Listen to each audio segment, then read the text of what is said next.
Welcome to my channel Winners Academy Plus.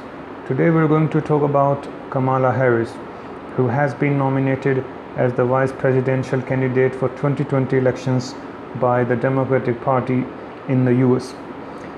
Why there has been so much buzz about Kamala Harris is just because she has roots in India. Though she was born in Oakland, California, her grandfather P.V. Gopalan was an Indian civil servant and a diplomat. Her grandmother Ranjan Gopalan was an outspoken community organizer. Her mother Shyamal Gopalan left Chennai, Tamil Nadu at the age of 19 years in 1960 to pursue a doctorate in endocrinology and nutrition at the University of Berkeley. While she was at the University of Berkeley, she met Donald Harris, a Jamaican who was studying economics.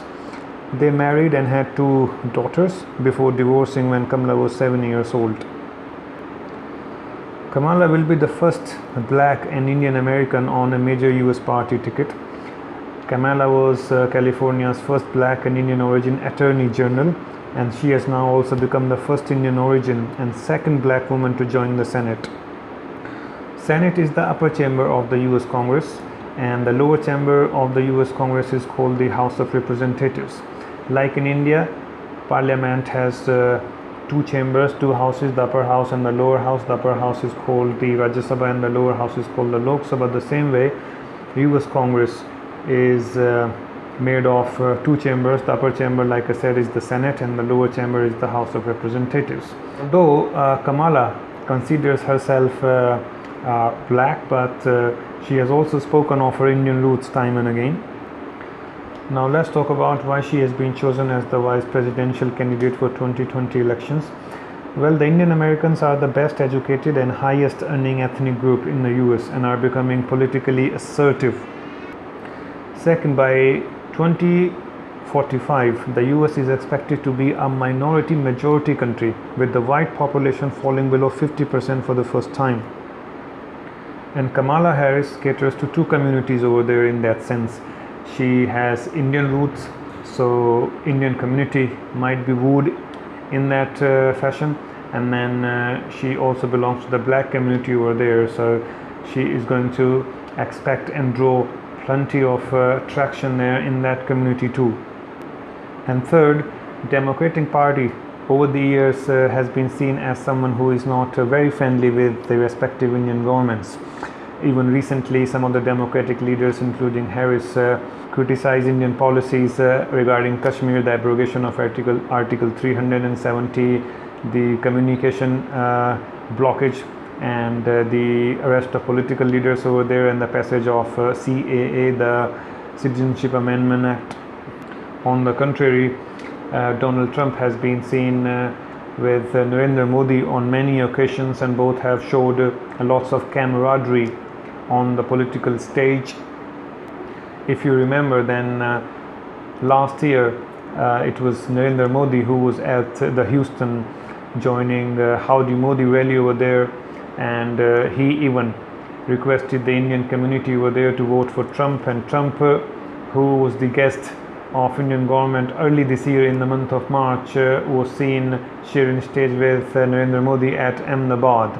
And even recently, if we talk about the border dispute with China, as far as Indian government is concerned, the US has been criticizing China for the escalation at the Indian border and supporting the Indian stance over there as well. So Democratic Party wanted a face which is going to woo the Indian community and get them some votes as well.